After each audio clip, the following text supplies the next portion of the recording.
It began as a row over censorship. Now it's headed for the courts. The campaign group Stonewall started it with its bus adverts exhorting people with anti-gay views to get over it.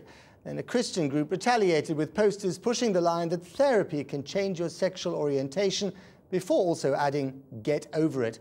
The Christian adverts have been banned, Stonewall's have not. Cue the courts. As Paraic O'Brien reports, it looks like no one involved is getting over it anytime soon. You wait for a controversy. The week before last, these ads appeared on the sides of London buses. Last week, an evangelical Christian group called Anglican Mainstream said they wanted to put this ad on buses. Yesterday, Boris Johnson banned the ad. Gay rights groups are delighted. I think if this advert had appeared in a different place, people might not be so exercised about it. But in London, in the public space, where young people who might be struggling with their sexuality could see it and think that they might, be diseased as gay people, I think that's deeply inappropriate. Today, the Christian group who believe God can make gay people straight said they'd bring legal action. I think there are issues about freedom of speech here that need to be looked at very carefully. This censorship is a very unhealthy sign in our society, in my opinion. So what happens next? Well, the solicitors write to Boris Johnson asking him to lift the ban and explain the rationale behind it.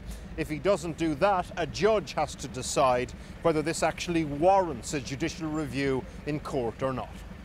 Things will upset people, things will cause people great pain, but that's simply not enough to say that we can protect people from every single bad idea or every single upsetting idea. Why do you think Boris did it then? There must be an element of electioneering about this. We put this to Team Boris Johnson and are awaiting a reply. There's a hustings event organised by Stonewall for all London mayoral candidates tomorrow. This may turn out joining a list of similar cases: the British Airways crucifix case, the Bideford Council prayers one, now the gay bus ad case. So what do all of these cases have in common? Well, for one thing, they have the same team of lawyers. Another thing, they very rarely actually win. And finally, they generate acres and acres of column inches about how persecuted some Christians feel. You couldn't buy this level of publicity now that it's been banned. We couldn't. One has to wonder if God is not perhaps active in this. It wasn't our intention to provoke this situation. We are astonished it has. The publicity is obviously good. It'll be interesting to see how this row plays in the run-up to the mayoral election.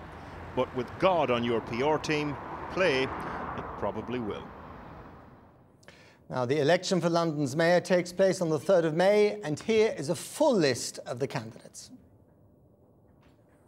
And for more on that story, do go to our website. It is, of course, channel4.com/news.